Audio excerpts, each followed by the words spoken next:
Súľovské skaly sú súčasťou Súľovských vrchov, charakteristických výrazným členitým reliéfom.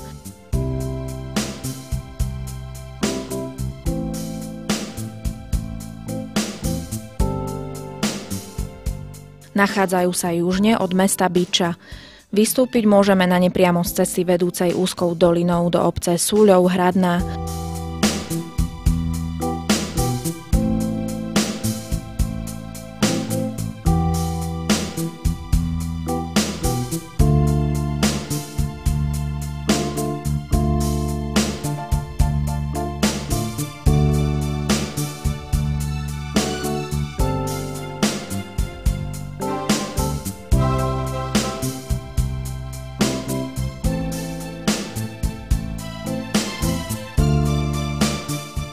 Zelená značka sa vinie spočiatku bukovým lesom so vzácnou kvetenou a statnými listnáčmi.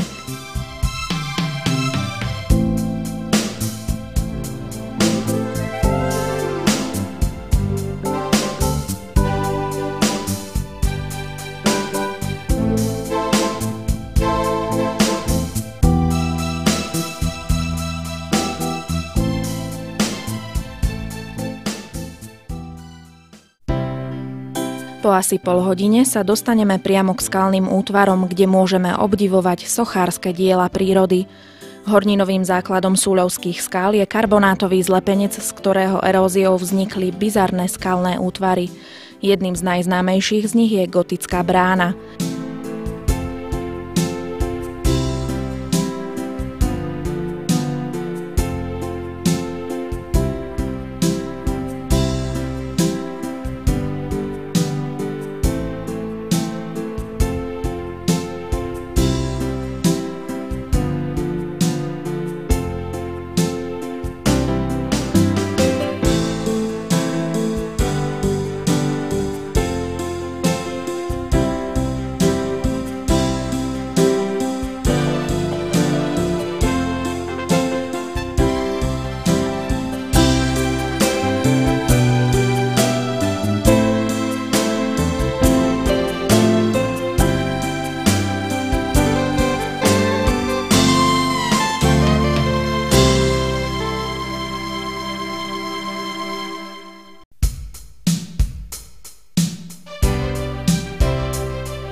Orientáciu nám uľahčí náučný chodník s informačnými tabuľami. V Súľovských skalách sa nachádzajú aj dve jaskyne opradené povestiami o drakoch a zrúcanina hradu na samotnom vrchole.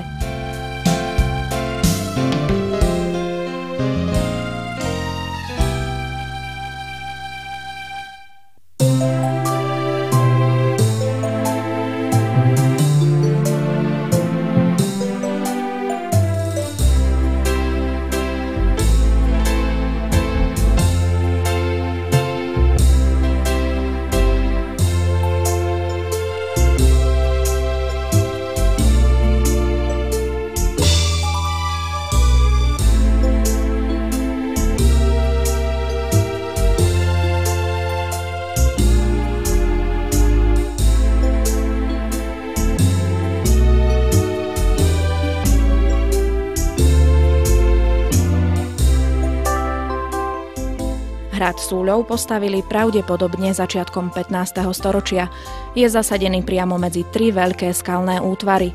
Spomína sa pomerne neskoro, až v roku 1470, keď kráľ Matej Korvín dovoluje, aby sa z hrádku Roháč stal hrad.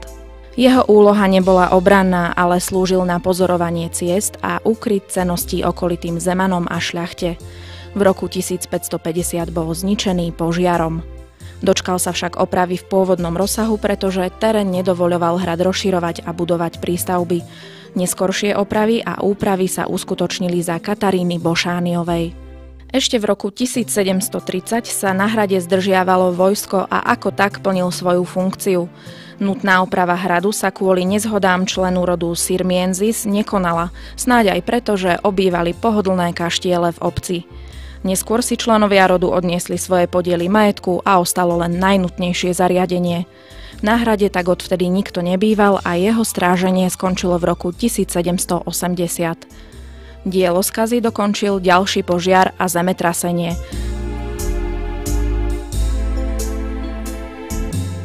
Hradný areál sa skladal z horného a dolného hradu, prepojeného tunelom vytesaným do skaly. Dolný hrad tvorila obranná vstupná bašta a palác. Horný hrad mal pravdepodobne 18 miestností a vstupovalo sa do neho úzkym otvorom cez padací mostík.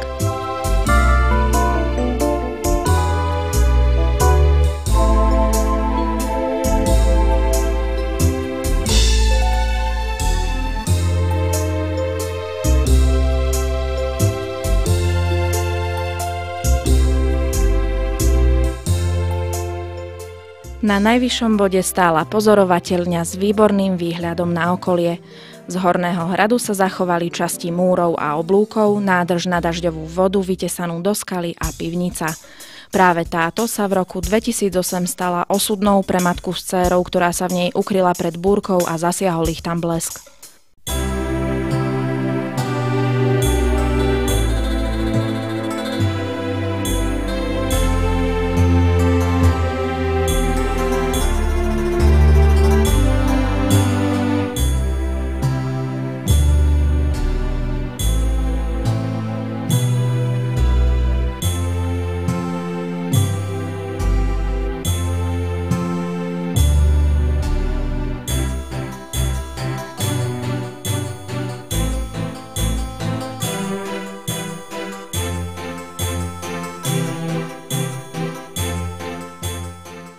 Z hradu môžeme zostúpiť na lúku pod hradom s blízkym prameňom a pohodlnou cestou sa vrátiť po červenej značke.